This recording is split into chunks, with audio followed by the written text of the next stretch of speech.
시편 149편을 보십시다.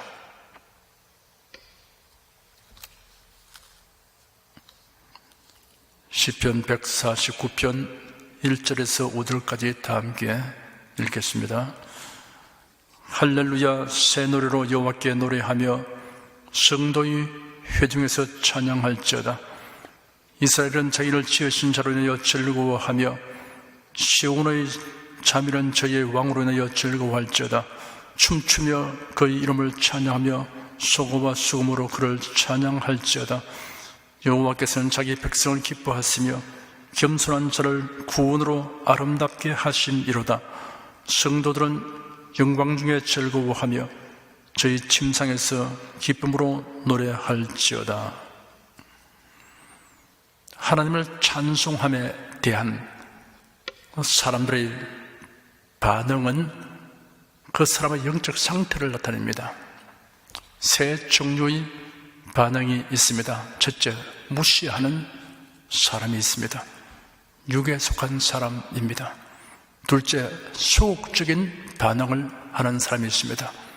육신에 속한 사람입니다. 셋째, 적극적인 반응을 하는 사람이 있습니다. 신령한 사람입니다. 하나님을 찬양하도록 부름받은 사람들에 대한 호칭을 세 가지로 표현했습니다. 첫째, 이스라엘이라고 했습니다. 이스라엘은 자기를 지으신 자로 인하여 즐거워하며 하였습니다. 이스라엘의 조상인 아브라함과 이삭과 야곱은 하나님의 택하심을 입었으며 그 후손들은 선택된 백성이 되었습니다. 둘째, 시온의 자민이라고 하였습니다. 시온의 자민은 저희 왕으로 인하여 즐거워할지어다 하였습니다. 시온은 예루살렘을 가리키고 나아가서 하늘 도성을 의미합니다. 천국 백성을 가리키는 말입니다. 셋째, 성도라고 하였습니다. 성도들은 영광 중에 즐거워하며 저희 침상에서 기쁨으로 노래할지어다 하였습니다. 하나님에 의하여 구별되고 하나님을 위하여 구별된 자가 성도입니다. 궁극적으로 그 구별은 그래도 예수로 말미암은 것입니다. 어떻게 찬양할 것인가를 밝혔습니다. 새 노래로 여호와께 노래하라 하였습니다. 새 노래란 최근에 지은 노래를 의미하는 것이 아닙니다. 하나님의 품성과 하신 일과 계시의 말씀에 근거한 노래가 새 노래입니다. 이 노래는 항상 새로움을 지닌 노래입니다. 성도의 회중에서 찬양하라 하였습니다. 성도들이 모여 함께 찬송하면 신령한 기쁨과 감격이 증폭됩니다. 춤추며 찬양하라 하였습니다. 율동하며 찬송할 때는 경우에 합당하도록 해야 합니다. 소고와 수금으로 찬양하라 하였습니다. 소고와 수금으로 한정하는 것이 아니라 악기를 사용하여 찬송하라는 뜻입니다. 영광 중에 즐거워하며 찬양하라 하였습니다.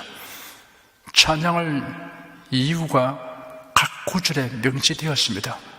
첫째, 이스라엘은 자기를 지으신 자로 인하여 찬양하라 하였습니다.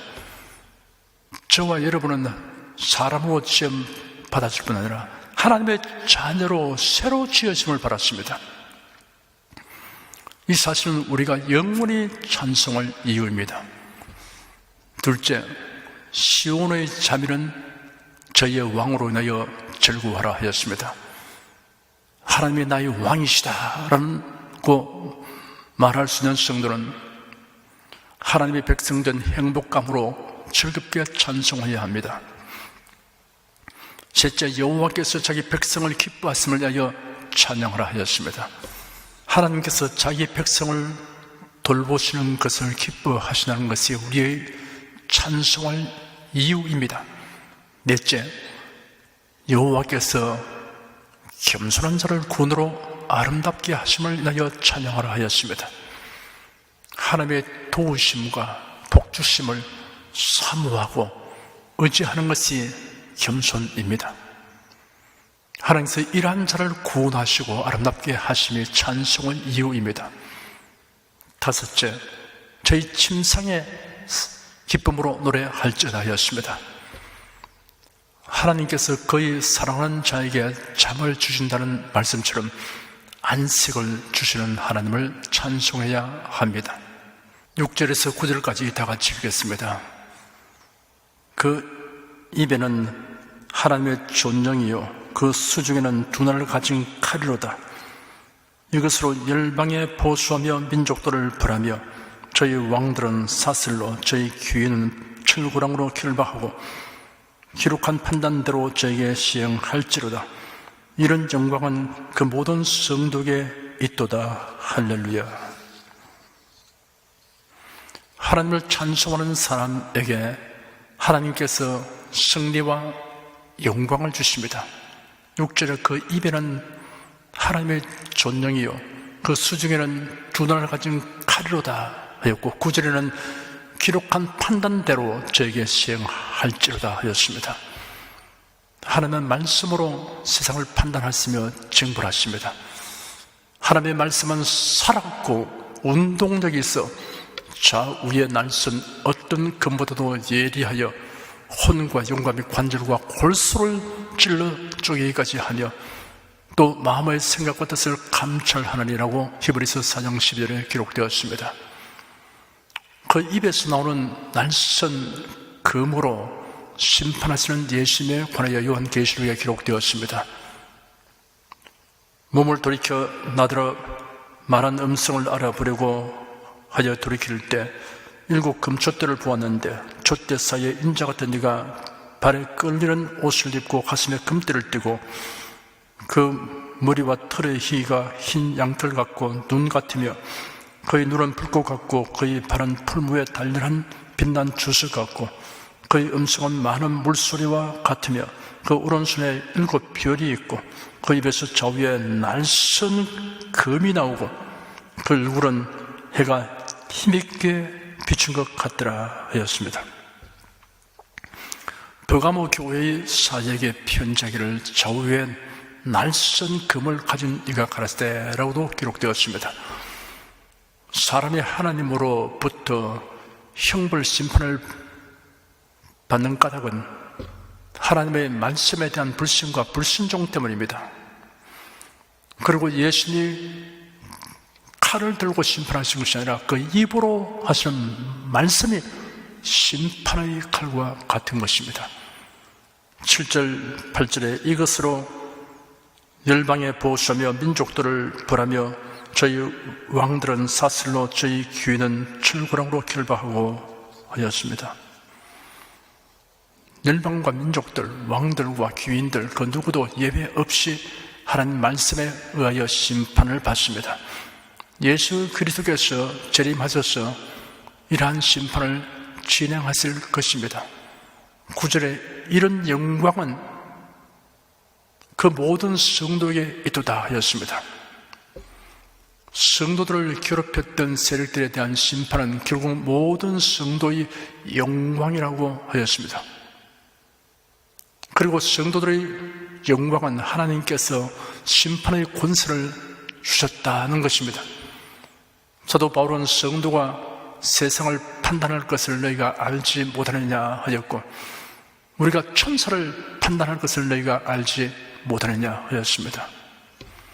요한계시록은 내가 보좌들을 보니 거기에 앉은 자들이 있어 심판하는 권세를 받았더라 하였습니다. 심판하는 권세는 하나님께서 성도들에게 주시는 영광입니다. 시편기에는 이런 영광은 그 모든 성도에게 있도다 할렐루야 라고 기록했습니다. 여러분, 우리가 지금 상상하기도 어렵습니다.